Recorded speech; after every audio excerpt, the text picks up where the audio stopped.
Caos en Transmilenio, ¿qué es lo que más les molesta?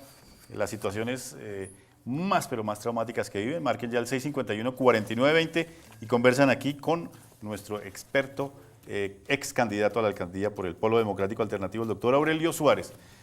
Usted ha montado en Transmilenio, doctor Aurelio, ¿ah? Sí, por supuesto, Mauricio.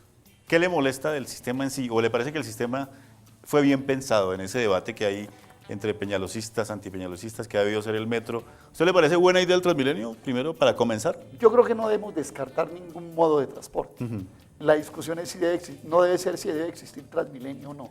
La discusión para mí es si Transmilenio debería ser el eje estructural del transporte en la ciudad. ¿Usted cree que no? Yo creo que no. debe ser un transporte complementario. Le voy a explicar por qué. A ver. Todos los transportes de superficie, Transmilenio, tranvía y todo lo que usted quiera que anda por la superficie son transportes lentos. Lentos. Porque tienen que parar en las intersecciones. 20 kilómetros por hora. Eso es en el mundo. Eso ni siquiera es en Bogotá, en el mundo. Entonces, por ejemplo, la discusión con Enrique Peñalosa. Entonces Peñalosa me dice a mí, Aurelio, lo que pasa es que el metro solo mueve el 10% del volumen de pasajeros. Resulta que la movilidad en una ciudad no depende solamente de los volúmenes que mueva cada medio, sino del vector de velocidad que cada medio le imprima a la ciudad para tener una resultante de velocidad. O sea, si usted tiene un transporte que va a 80 y mueve el 15%, y va a un transporte que va a 20 y mueve el 45%, al final la velocidad de la ciudad es el resultado de eso. Pero si usted lo que tiene es componentes que todos son de 20, la velocidad termina siendo 18. Entonces, aquí hay que tener un eje estructural, que a mi modo de ver debe ser un metro por la Caracas, debería haber sido así, que le imprima un factor de velocidad a la ciudad y todos los demás medios confluyen allí. ¿Cuál es el resultado? Una resultante de velocidad combinada de todas las distintas velocidades de todos los medios de transporte. Bueno, ¿por qué se llegó a esta instancia? Porque los alcaldes dejaron de construir troncales, como dicen algunos defensores del sistema, porque verdaderamente este sistema no era para utilizarse en la forma que se utilizó la Caracas. Yo diría, Mauricio, que si Transmilenio fuera un sistema de transporte público, no sería tan grave. ¿Por qué? Porque entonces el desarrollo del sistema está supeditado, está subordinado a las ganancias que tengan las 12 familias que controlan el transporte en Bogotá. Entonces, esa es una restricción de entrada. En la gran mayoría de los países, creo que si no en todos. ¿Es público? Es público. ¿Los grandes sistemas de transporte? Claro, México. ¿Concesionados en alguna forma o son públicos 100%? Públicos en lo fundamental. Han sido concesionados los trenes y los tranvías. Ha habido una ola de concesiones allí, pero el metro de Nueva York y el sistema de transporte de Nueva York es público. En Londres también, en París también. En Medellín es público. En Medellín es público. Solamente en una ciudad de 8 millones de habitantes como Bogotá, mire, no tiene metro y tiene amarrado toda la movilidad de la ciudad a las ganancias de 12 familias. A mí me parece que tiene un contrasentido. Un día hablando con María Isabel Rueda sobre este problema, la periodista, yo le decía a María Isabel, el tema no es ni de izquierda ni de derecha, el tema es gerencial. Usted no puede supeditar la movilidad de 8 millones de personas a que 12 familias que controlan. Sí, porque suena que usted está diciendo es que los ricos siempre querrán ganar más con menos. Sí, ¿no? pero la verdad es que es un contrasentido. Usted no puede supeditar la movilidad. Es problema de gerencia. Claro, porque de racionalidad de la movilidad. Y de racionalidad económica, porque si usted supedita a que 8 millones se muevan, siempre y cuando esas 12 familias que controlan el transporte tengan ganancias, sin duda alguna que va a tener una contradicción, a mi modo de ver, hoy casi antagónica. Bueno, ahora sí hablemos del modelo. ¿Cómo es que está atada el tema de la participación de cada uno de los actores y cómo nos repercute eso a la tarifa de usted y de todos los bogotanos que montamos en Transmilenio? Voy a hablar de lo que existe hoy, sí, antes de ingresar al sistema integrado de transporte, que se va a implementar y que va a cambiar un poco esas reglas. ¿Qué es lo que hay hoy? Hoy se sube una persona, cualquiera de nuestros televidentes, a Transmilenio y paga 1.750 pesos. Sí, señor. Por montar por un solo viaje en una sola dirección. Sin salirse de la estación. Sin salirse de la estación. Perdió. Sí, correcto. Perdió, Cuando se salga de la estación, ya perdió. Perdió. Muy bien. ¿Cómo se distribuyen esos 1.750 pesos? De cada 100 pesos que entran al sistema se distribuyen de la siguiente manera. Entre 65 y 70 para los buses rojos. Entre 15 y 20 de esos 100 pesos para los buses verdes. Un porcentaje que está más o menos alrededor del 4% para el recaudador. ¿Qué es Angelcon? que es Angelcon, Angelcon menos del Industrias, 1%. que es el único recaudador. Claro, ese es un recaudador único, menos del 1% para quien hace el manejo del dinero, lo que llaman la fiducia, y entre el 4 y el 5% para el Distrito Capital. Bogotá. El Distrito Capital tiene la obligación, por ese 4 por 5%, de hacer lo que llama la gestión del sistema a través de la empresa Transmilenio Transmilenio. S.A., que es del Que es distrito, Bogotá. pero los buses son de- privados, correcto. Y además tiene que garantizar la seguridad, las comunicaciones y el mantenimiento de las vías. De las vías, de las O losas. sea que cualquier ciudadano o ciudadana que nos oyó ahora explicar dirá, uy, pero eso está como bastante recargado para un lado. Para un lado, bastante no, totalmente. Bueno, pero además hay un elemento que es muy importante. El cierre financiero, o sea, lo que define los porcentajes últimos para cada uno de los actores, está dado por una variable que se llama índice por pasajero por kilómetro por bus. No es por kilómetro recorrido, como ha dicho, Índice, dicen algunos columnistas. Sí. Es índice de Por- pasajeros por kilómetro por bus. Por bus. ¿Qué quiere decir? El sistema dice, mire, esta plata se va a repartir de la siguiente manera. La plata que entra. Si el número de pasajeros por kilómetro por bus es por debajo de 4,8 pasajeros por Sí. kilómetro por bus, el operador asumirá, ¿sí?, todos los gastos que eso signifique menos de ese número. Si Si es pasa, más. pasa de 5,6, entonces todas las ganancias serán para allí. Y en la franja entre 4,8 y 5,6 se reparten en estos porcentajes. ¿Qué significa esa franja que se pone allí?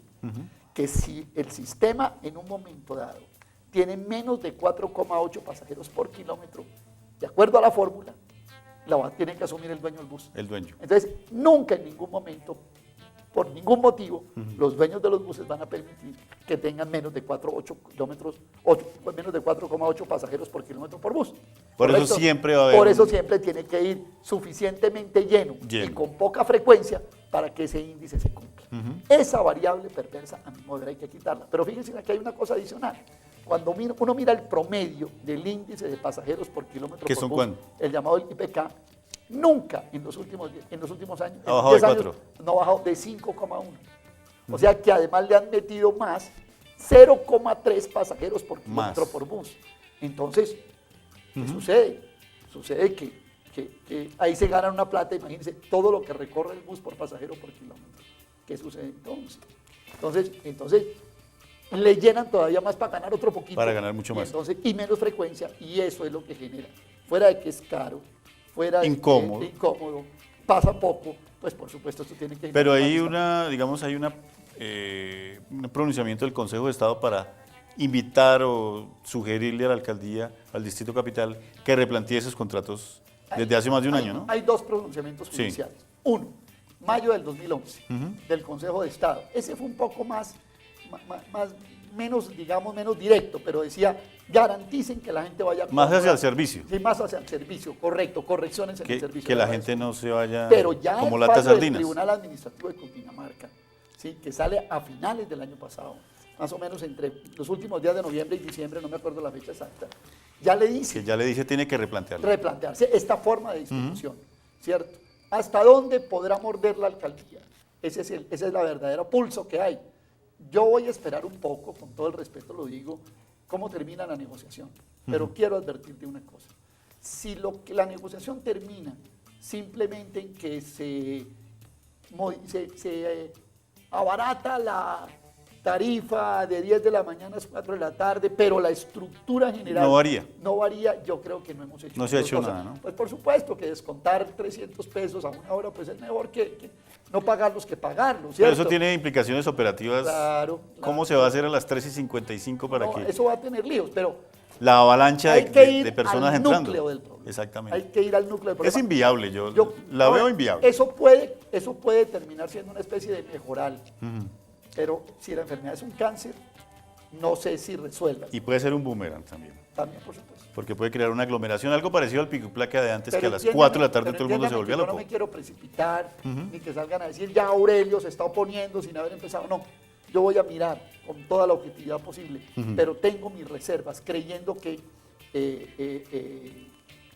esto, si no al núcleo, ¿de dónde puede salir? Fíjese usted que es que además ahí hay un problema. ¿De dónde puede salir? La plata. La plata. Pues usted que ahí hay un problema. El anuncio es que se rebajaría en la fase 1, o sea, en los campos La Caracas, para decirlo básicamente. Las otras fases no. Fíjese usted que dice de 10 a 4. Sí, es que le colocaba bastantes. En la fase 1, entonces ahí ya un enredo. ¿Por qué? Bastantes peros. Porque es que lo que yo presumo es que lo que se va a descontar en la fase 1 no es el núcleo de la tarifa que yo explicaba, sino una prima de riesgo que tiene la fase 1. Eso es muy bueno que los televidentes sepan.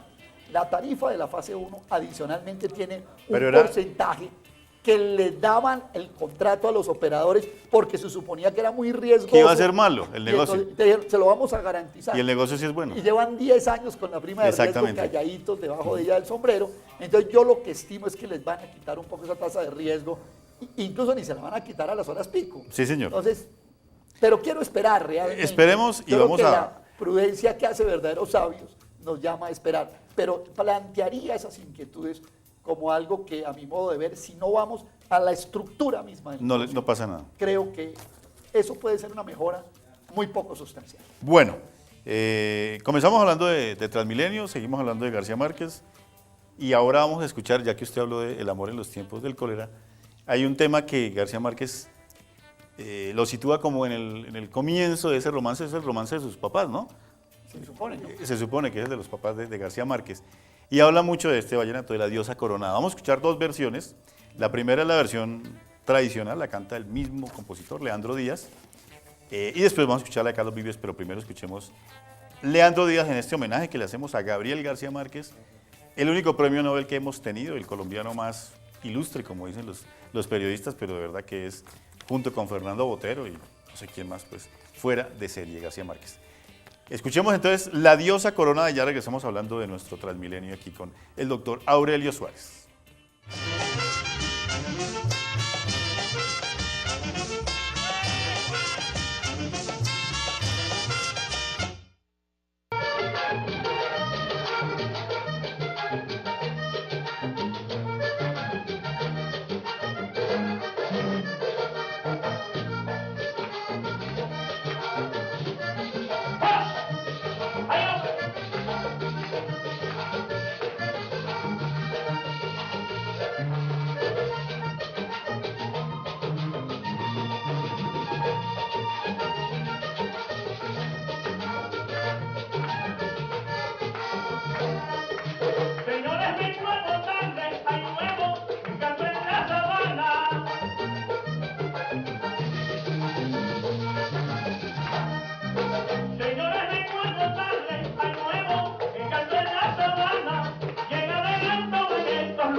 Alegre la sabana ya tiene, y yo te nada y canta, el pobre Leandro Díaz triste, por la serranía y canta, el pobre Leandro Díaz triste.